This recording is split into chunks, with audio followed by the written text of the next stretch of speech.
उत्तराखंड विधानसभा का मॉनसून सत्र तीसरे दिन अनिश्चितकाल के लिए स्थगित हो गया है। इन 3 दिनों में सदन 18 घंटे 9 मिनट तक चला, जिसमें सरकार ने 5013 करोड़ के अनुपूरक बजट पास कराया और 9 विधेयक और 3 अध्यादेश सदन के पटल पर रखे, जिनमें से 7 विधेयक सर्वसम्मति के साथ पारित किए गए, जबकि 2 विधेयकों को प्रवर समिति को भेज दिया गया। जबकि विधानसभा के मानसून सत्र के लिए 500 प्रश्न भी थे, जिनमें से केवल 109 सवालों के जवाब ही दिए गए। वहीं सत्र के बाद मुख्यमंत्री पुष्कर सिंह धामी ने कहा कि सत्र बहुत ही सकारात्मक रूप से चला। अगर विपक्ष जल्दीबाजी न करता तो सत्र और भी चलता। मुख्यमंत्री ने कहा कि उत्तराखंड का पूर्ण विकास हो, ये हमारा संकल्प है।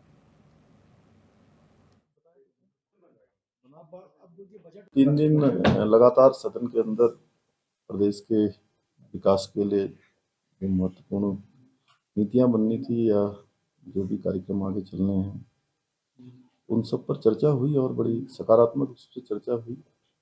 आज अच्छा होता कि पूरा सदन चलता और विपक्ष के साथी थोड़ा जल्दी नहीं करते तो और चर्चा होती और भी महत्वपूर्ण विषय थे जिन पर एक स्वस्थ चर्चा होने के बाद निश्चित रूप से किसी न किसी नतीजे पर पहुंचते। मैं समझता हूँ कुल मिलाकर सदन अच्छा चला, सत्र अच्छा हुआ है और अनुपूरक बजट आया है। अनुपूरक बजट ये सामान्य बजट जो हमने मार्च में राज्य के लिए प्रस्तुत किया था, उसी बजट की पूर्ति के लिए ये बजट था। और कुल मिलाकर जो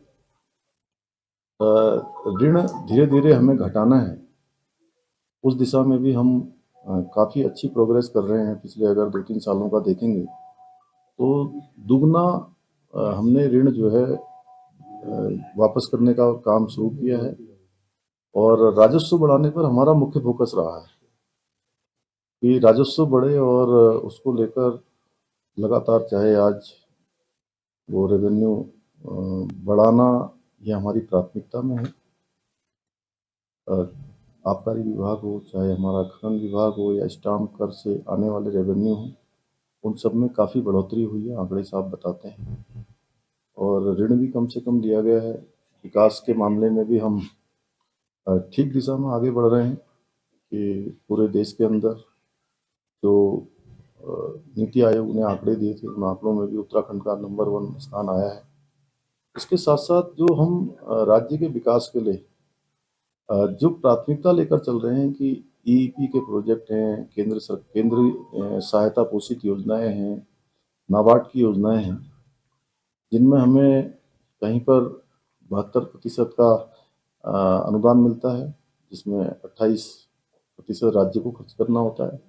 ईईपी के जो प्रोजेक्ट हैं उनमें 90% हमको केंद्रांश मिलता है और 10% राज्य को खर्च करना होता है। जितनी हमारी परिसंपत्तियां हैं, वो परिसंपत्तियां भी हमारी ठीक प्रकार से जो है आगे केवल सफ़ेद हाथी के रूप में न रहें। अभी इस अनुपूरक बजट में ये प्रावधान किया गया है कि जितने भी राज्य के गेस्ट हाउस हैं, उन गेस्ट हाउसों को हम ठीक करें और जहाँ भी लोग आते हैं तो कम से कम कुछ न कुछ राज्य को प्राप्त होता रहे।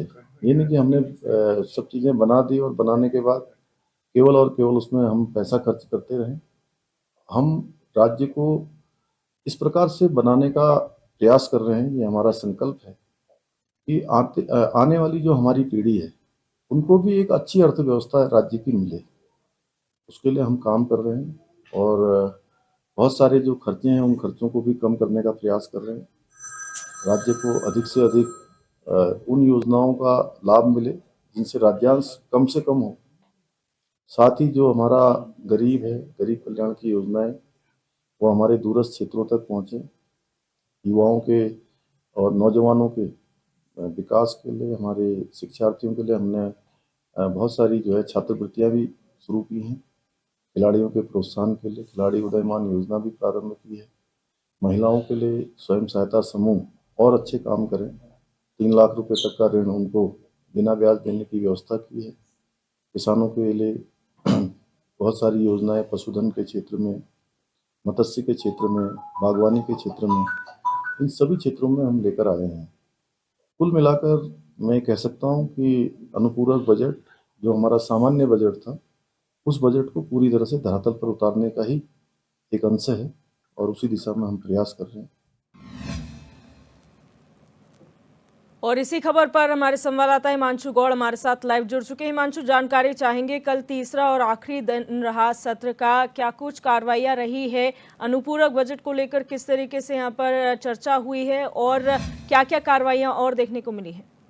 जी बिल्कुल, विधानसभा का जो मानसून सत्र गैरसैंण में आयोजित हुआ था उसको विधानसभा अध्यक्ष द्वारा अनिश्चितकालीन के लिए बंद कर स्थगित कर दिया गया है। और कहीं ना कहीं अब जो सदन के अंतिम दिन की कार्रवाई रही उसमें चाहे अनुपूरक बजट पर चर्चा हो, चाहे नियम 58 के तहत आपदा पर चर्चा करनी हो, विपक्ष को पर्याप्त समय देना हो, इसी के साथ ही सत्ता पक्ष के जो माननीय मुख्यमंत्री हैं उनके द्वारा सदन को स्थगित करने के बाद जिस प्रकार से बजट की सराहना करना हो, तमाम विकास परियोजनाओं की गणना कराना हो, राज्य के विकास के लिए किस प्रकार से सकारात्मक रूप से ये बजट होगा उस पर चर्चा करनी हो, तमाम ऐसे विषय रहे। वहीं विपक्ष ने भी जोरदार हंगामा सदन के आखिरी दिन किया।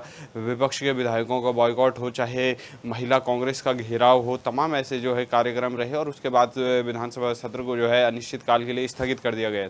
जी, यहाँ पर अनुपूरक बजट की अगर बात की जाए तो आपदा से संबंधित भी कई ऐसी घोषणाएं की गई हैं। इसके अलावा जो विधेयक पारित हुए हैं, क्या कुछ उसे लेकर जानकारी आपके पास है? जी बिल्कुल, आपदा प्रबंधन के लिए एक बेहतर पैकेज उत्तराखंड सरकार ने दिया है और कहीं ना कहीं वो पैकेज लगभग जो है राज्य के क्योंकि इस समय हमने देखा कि विपक्ष ने भी कहीं ना कहीं आपदा को एक बड़ा मुद्दा बनाकर सदन के पटल पर रखा था। चाहे विपक्षी विधायक हरीश जो धामी हैं उन्होंने किस प्रकार से सदन में आपदा को लेकर मांग करने की बात की, आपदा पर चर्चा करने की बात की, लेकिन उसके बाद जिस प्रकार से सदन की कार्रवाई स्थगित हुई उनका ये कहना था कि सरकार ने हो या विपक्ष ने हो बोलने का मौका आपदा के लिए नहीं दिया। केदार घाटी हो, चाहे तमाम ऐसे चमोली हो, उत्तरकाशी हो, रुद्रप्रयाग हो और पिथौरागढ़ हो, आपदा से प्रभावित रहे, लेकिन कहीं ना कहीं मुख्यमंत्री हो, ये स्वयं भाजपा प्रदेश अध्यक्ष महेंद्र भट्ट हो, उन्होंने इस बजट की सराहना की है और आपदा के लिए विशेष इस बजट को माना है कि बेहतर पैकेज इस बजट में आपदा के लिए मिला है।